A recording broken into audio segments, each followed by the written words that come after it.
When I look back at my videos, I realise that I do give Mesut Özil a bit of shit. And there's always that argument, is Mesut Özil world class? Pundits don't think so. Pundits say no, he don't give enough. And in some way, I know where they're coming from. You have to understand where they're coming from. The type of money we paid, £42 million for Arsenal, that's a fucking lot.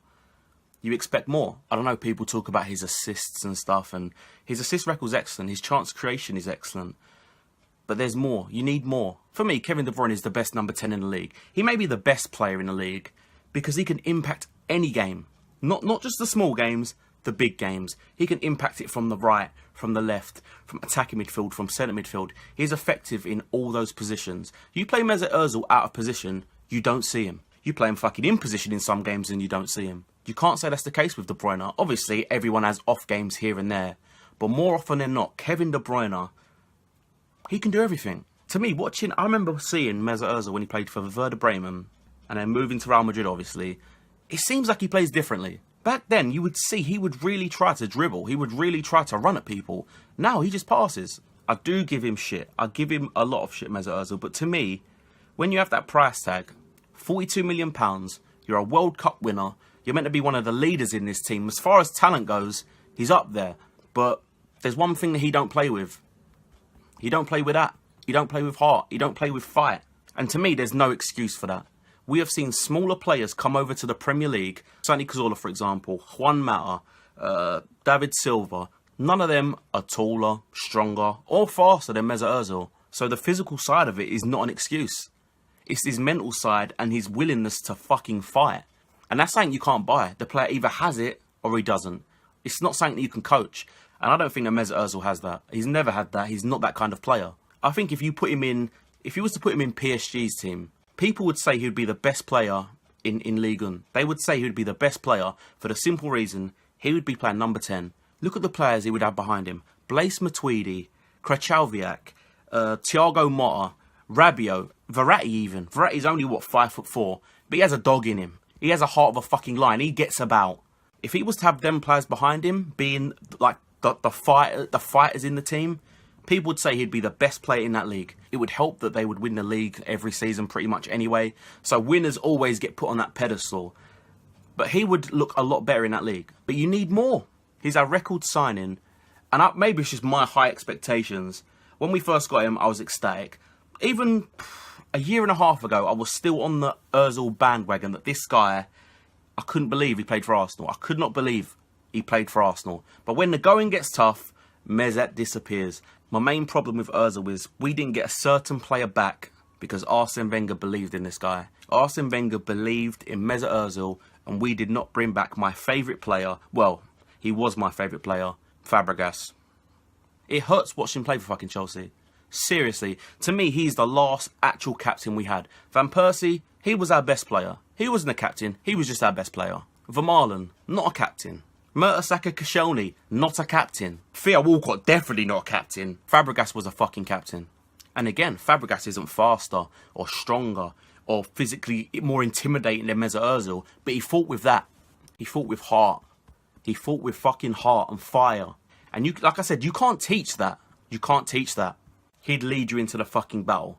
That's what a captain should be. He will lead you into that battle. He will do whatever it takes to get that win. He will do whatever it takes to make everyone around him better. And we did not get that player back because we have Mesut Özil.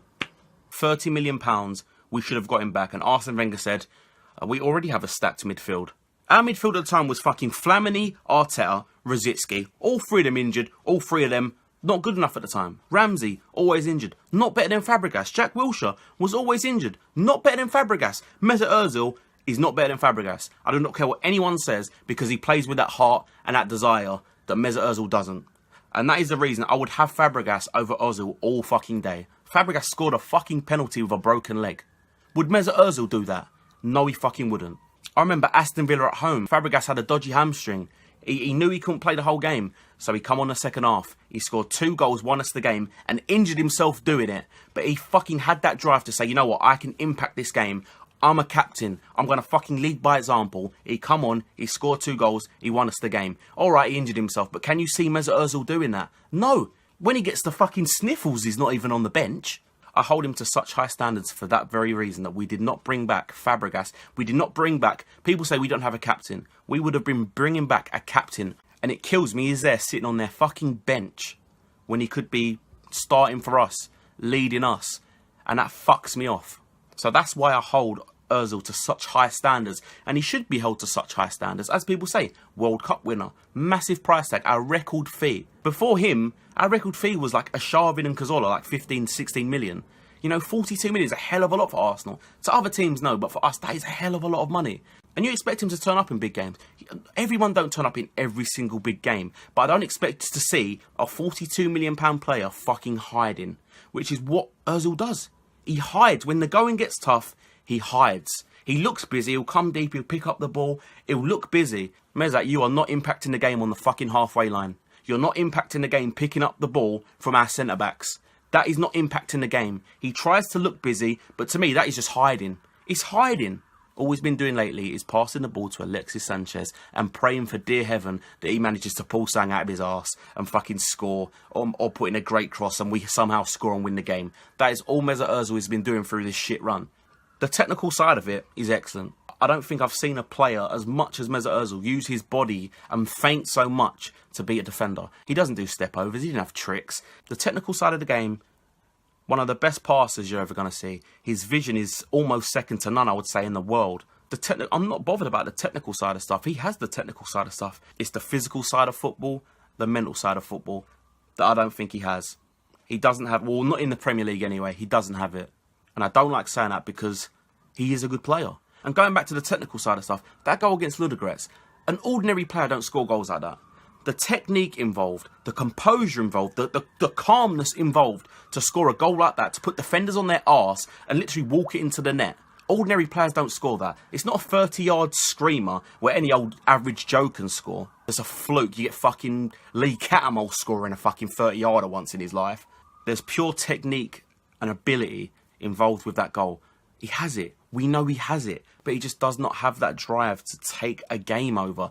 You see Alexis Sanchez, he tries. If he doesn't have a great game, you see he picks the ball up, he tries to beat people, he tries to get crosses in, he tries to get shots off, he tries. And you cannot hate on anyone that actually is trying to impact a game. Many games this season, Ozil don't even look like he's tried.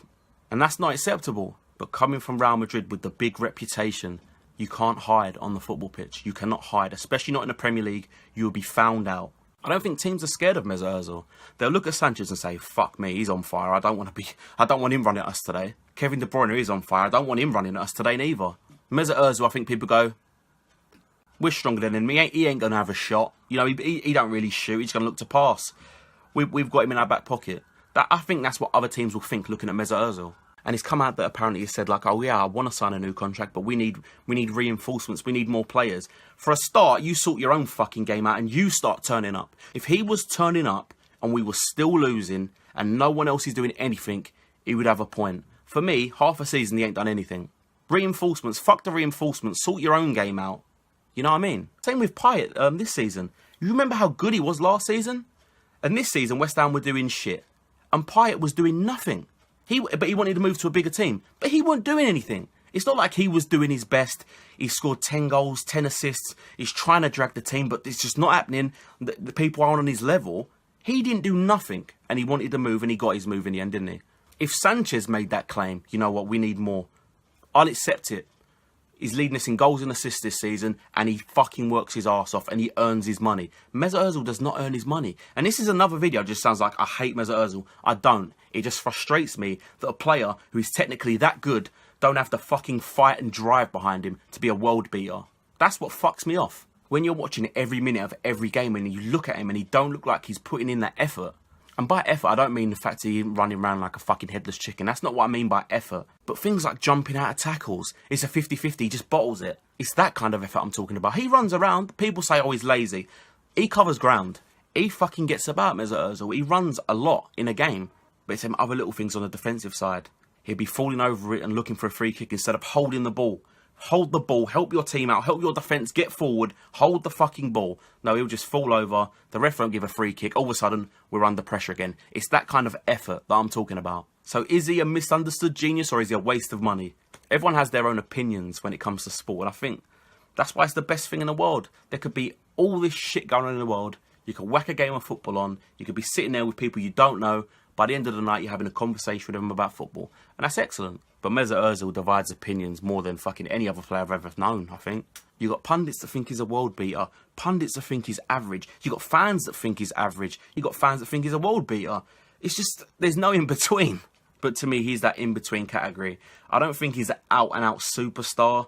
On his day, he can be. But his day don't come round often enough. Especially not in the big games.